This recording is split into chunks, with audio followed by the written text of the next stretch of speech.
One of my school assignments was to read The Outsiders, and it was the very first book that I stayed up all night to read. And the reason why is because I related to it. Now, no, I wasn't holding boy Curtis. You know, obviously my best friend did not kill somebody, and we did not save children from a burning building. But it was the very first time I saw a glimpse of a world that I understood. My friends were my family. And that was a very core part of the story of The Outsiders. And for the first time in my life, I saw hope. Like I saw this like, hey, I'm not alone. And that was a very miraculous feeling. So whenever I write, I want to give that same hope. Now, the second part of why I write young adult fiction, when I was 15, I was a sophomore in high school. And I was put in a junior level class. Now, this was the type of class that I swear to you, like whenever everyone walked in, like fans must have turned on, and they were like supermodels walking into class, and they were beautiful and they were gorgeous, and I was not. And so I used to sit in the back of class with my best friend, and there's this guy, and I loved him. He was the most beautiful thing on the face of the planet. He was pretty. He had a leather jacket, and he had black hair, and he was the kind of guy who sat in the front of class because the teacher forced him to be there because he fell asleep, and whenever she'd walk by, she'd slam his desk really hard, so we'd wake up, and I'd be like, oh my God, you're so pretty. And I just loved him, right? And he didn't know that I didn't know existed, and that was that girl. So finally one day, our teacher said that we're going to have to give speeches. Now, show of hands, how many of you guys remember having to give a speech in class at some point, and it was just like awful? You had to stand up. Okay, you guys just feel me, right?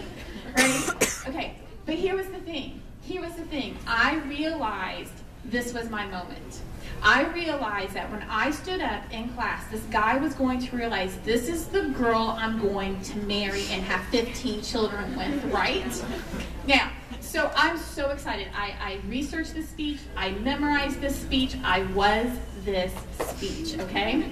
And so the night beforehand, I had those butterflies. You guys know what I'm talking about. Like you start to feel in your stomach, and I sit down to dinner, and I just couldn't eat. And so that morning, like the butterflies turned into that like twisting sensation, and I couldn't eat breakfast. And so by the time I got to lunch, because of course the class had to be that one after lunch, like I was like almost shaking with anticipation. And we finally get to class, and you know the teacher always stands up and they always ask for the volunteer, and there's never the volunteer, right? And so she's like, does anybody want to go first? And I'm like, me! So like everyone turns around, stares at me, and I'm like, whatever. I'm like rushing forward, and as soon as I rush forward, I'm like, okay. And I totally smooth out my hair, and I smooth out my outfit, you know, double checking everything, making sure I'm looking okay.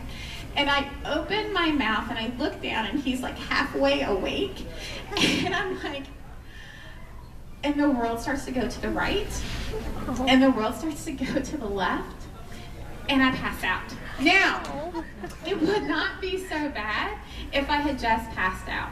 I actually passed out, and I hit my head on the table, and I hit it so badly that I actually flipped over to the other side and hit my head on the projector and then collapsed to the ground.